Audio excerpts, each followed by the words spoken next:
Vous écoutez Samedi de lire avec l'auteur invité d'Amélie Boivin-Enfield. J'ai toujours accompagné mon auteur invité de cette semaine, Pascal Dufresne, auteur de Entre la tête et le cœur. Et là, Pascal, je veux qu'on parle des fameuses étapes dont on a parlé un peu dans la première partie. On va commencer avec la première étape, le monde ordinaire. Oui.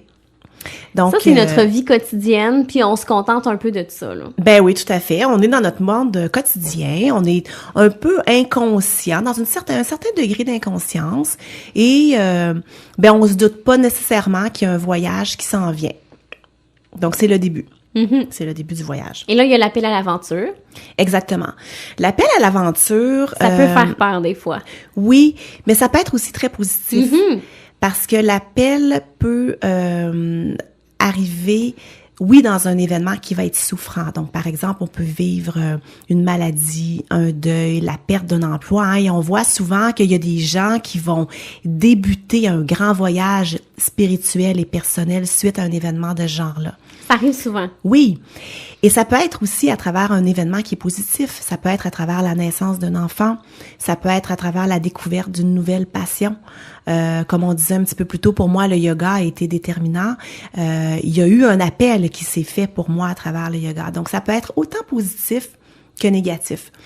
Et là, ce qui se passe, c'est que on a l'impression qu'on a une mission à remplir, qu'on a quelque chose à faire, et cet appel-là est extrêmement puissant. On peut choisir de l'entendre ou pas, parce qu'on reçoit plusieurs appels dans notre vie. Et on peut se dire, par exemple, ah ben non, mais je suis beaucoup trop vieux, j'ai pas l'expérience, qu'est-ce que les autres vont dire, et on décide de tout simplement ne pas entendre l'appel. Donc le travail du héros, c'est de l'entendre et de l'accepter. Et par la suite, on rencontre un mentor ou un guide. Oui. Les mentors ou les guides, on le représente souvent avec l'image d'un homme très sage à la grande barbe grise, mais ces guides-là, ils se retrouvent partout autour de nous. Et je dis souvent que si vous pensez à la personne qui vous offre le plus de défis au quotidien ou le plus de défis, par exemple, relationnels, voyez-le comme un guide. Souvent, c'est ces gens-là qui nous apprennent de grandes leçons dans le quotidien. Parce qu'ils nous poussent à aller encore plus loin. Oui, exactement. Puis à faire face à nos enjeux, à nos défis. Et la quatrième étape, c'est la fameuse crise. Oui, la crise. La crise, pour moi, ça a été une étape de grand inconfort. Quand on passe à travers la crise, on est définitivement dans une période où on remet tout en question. Tout ce qui a fait du sens jusqu'à maintenant n'en fait plus nécessairement. Donc, les croyances qu'on a transportées depuis qu'on est tout petit, les valeurs qu'on a eu l'impression qui étaient si importantes pour nous, on se dit, c'est drôle, mais j'ai l'impression que c'est plus ça maintenant et je ne me reconnais plus. Et souvent, on se sent seul à travers ça. On a l'impression que les autres autour de nous ne comprennent pas nécessairement ce qu'on vit. Et la cinquième étape, le fameux seuil, c'est là que l'aventure commence. Oui. Pour moi, l'aventure a commencé lorsque j'ai pris la décision de tout recommencer à zéro, donc de laisser mon travail qui me rapportait beaucoup de sous, ma maison, j'ai vendu ma grosse maison, j'ai vendu ma voiture, je me suis retrouvée avec mes enfants dans un petit appartement et là, je me suis dit, ça y est, le voyage est terminé, j'ai changé ma vie. Et souvent, c'est en se lançant dans le vide, en faisant de la place dans sa vie qu'on fait de la place à autre chose. Exactement. Mais j'ai réalisé à cette étape-là, après coup, que le voyage, en fait, ne faisait que commencer. Et la sixième, c'est les épreuves, les démons, nos alliés, mais aussi nos ennemis, les gens qui tentent de nous décourager aussi dans ce changement-là. Ouais, il y a les gens me posent beaucoup la question... Est-ce que c'est normal si je perds des gens autour de moi dans ce genre de processus-là? Est-ce que je devrais faire du ménage autour de moi? On appelle ça faire du ménage en relationnel. Oui, effectivement, on découvre qui sont les gens qui vont être là pour nous supporter. Et c'est essentiel de s'entourer de gens qui supportent notre projet. Les gens que l'on découvre qui ne sont pas nos alliés. Donc, moi, j'ai réalisé après que oui, j'avais eu comme premier réflexe de vouloir faire ce ménage-là et d'arrêter de voir ces gens-là. Mais en fait, je pense que à la fin de mon voyage, ce que j'ai réalisé, c'est que ce que j'avais le goût d'apprendre, c'est plus l'acceptation L'acceptation que, oui, il y a des gens autour de moi qui sont différents, Mm-hmm. qui n'auront pas fait nécessairement ce même voyage-là que j'ai entrepris, puis c'est correct. Et j'avais le désir d'accepter ça. Mm-hmm. Donc... Et des fois, le ménage se fait de lui-même aussi. Ah ben oui, tout à fait, t'as raison Amélie, parce que quand nos valeurs changent, ben effectivement qu'on se rassemble de façon naturelle en tant qu'humain avec des gens en qui on fait confiance et qui portent les mêmes valeurs que nous.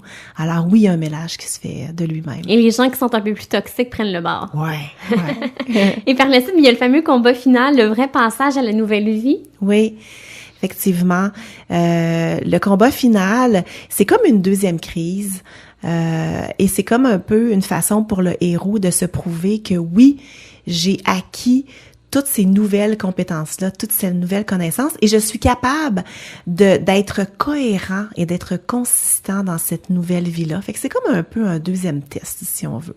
L'autre étape, bien, c'est le fameux trésor, le héros qui réussit. Ouais. Ça, on aime ça. Oui, puis le trésor, ce qui est intéressant, c'est que même si on se donne un objectif, moi j'aime mieux parler d'intention au lieu de parler d'objectif parce que si j'avais essayé de déterminer au début de mon voyage quel serait ce trésor-là, puis là je vous dévoilerai pas parce que je vais vous laisser lire dans mon livre, mais j'aurais probablement formulé ce trésor-là autour d'un objectif très rationnel et très concret.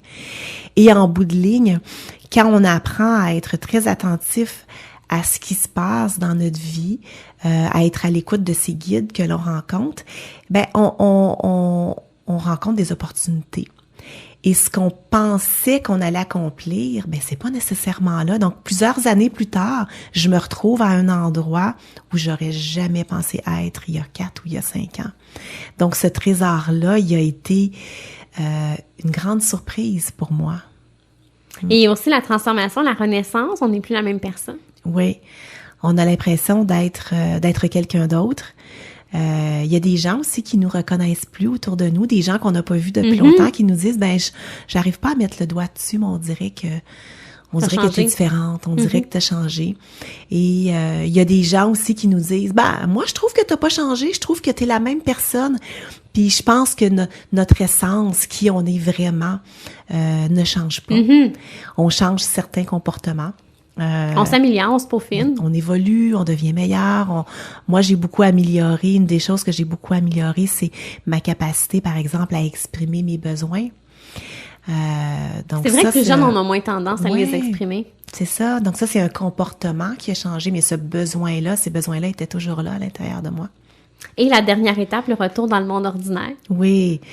Je pense que ce voyage-là que l'on fait, il doit servir à quelque chose et souvent, on ressent l'élan de partager ce qu'on a vécu pour partager ce bonheur-là, ces expériences-là, pour que les autres puissent aussi y goûter, puissent savourer ce même voyage-là. Et c'est ce que fait le héros quand il revient chez lui après ce long voyage. Puis ceux qui ont beaucoup voyagé dans leur vie, comme moi je l'ai fait, vont sûrement comprendre que quand on revient d'un long voyage, c'est pas toujours de tout repos. Parce qu'on a vécu quelque chose de grand. On en parlerait sans arrêt. Et les gens autour de nous, ben ils savent pas ce qu'on a vécu. Donc une fois qu'ils en ont entendu un peu parler, ben tu sais, ils passent à d'autres choses. Hein. Pour eux, la vie quotidienne reprend. Et c'est confrontant parce que des fois, eux ont pas changé, puis nous, on a changé pendant ce voyage-là. Exactement. Et c'est difficile de mettre en mots l'ampleur de tous ces changements-là qu'on a vécus. Et toi, un peu, t'as voulu nous rendre ça avec le livre, en fait. Oui, exactement. C'est une portion, évidemment, de ce que j'ai vécu. Je pense qu'il y a une profondeur dans ce voyage-là que j'aurais beaucoup de mal à vous partager parce que c'est au niveau du ressenti. Il faut le vivre. Il faut le vivre.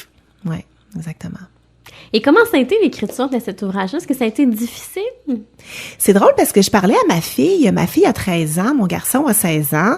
Donc, tu sais, c'est des enfants qui sont quand même, c'est des ados, hein, ils sont autonomes. Donc, ça m'a donné beaucoup plus de liberté depuis qu'ils ont grandi. Et je parlais de ça à ma fille, puis elle me disait, maman, j'ai pas eu l'impression que tu as écrit un livre. Ça a pas comme dérangé notre quotidien. Mais en y réfléchissant un petit peu, c'est que depuis que je fais beaucoup de yoga et de méditation, mon horaire a changé. changé. Mon horaire quotidien, je me lève beaucoup plus tôt qu'avant. Donc, pour moi, de me lever tôt, aux alentours de 4-5 heures du matin, ça faisait partie de ma routine. Donc, je me levais avant tout le monde dans la maison. Le jour se lève. J'étais souvent dans mon lit avec mon petit café latte, avec mon ordinateur, et c'est là que j'écrivais. Donc, entre 4 et 6, c'était mon moment à moi, mon moment d'écriture. Donc, après ça, ma journée commençait. Puis là, ben moi, je suis une fille d'action quand même, hein, parce que ces moments-là de paix, de tranquillité, c'est plus le matin, mais après ça, je suis dans l'action. Puis là, les moments d'écriture, c'est plus difficile pour moi. Donc, je te dirais que ça a été peut-être 1 an et demi d'écriture, de cette routine, mais ça n'a pas été un effort. C'est pas un devoir qu'on m'a donné, par exemple. Si on me disait demain matin, Pascal, on te fait la demande d'écrire, ben là, ça se passerait peut-être très différemment. Mais là, je le faisais pour moi. Ça faisait partie comme de mon hygiène de vie, si on veut. Est-ce que ça a été dur de trouver une maison d'édition pour te publier? J'ai fait une rencontre extraordinaire. J'avais une collègue qui avait publié. Et je lui ai posé la question à un moment donné parce qu'on m'a dit, qu'est-ce que tu vas faire avec tous ces textes-là que tu as écrits? Puis est-ce que tu voudrais écrire un livre? Et j'ai parlé à cette collègue-là j'ai dit, mais admettons là que je voudrais publier. Là, comment ça se passerait? Puis elle m'a mis en contact avec Marthe.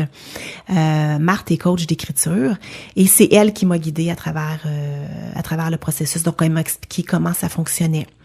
Elle m'a guidée à travers toutes les étapes. Donc, moi, Marthe, ça a été pour moi un cadeau, un de mes guides dans ce processus-là. Donc, ça a été relativement simple. Ça m'a montré que c'était quelque chose qui était possible pour moi. Ouais. Si tu me permets, Pascal, on s'arrête. Puis au retour, on va parler de ton coup de cœur littéraire. Parfait. Merci, Amélie.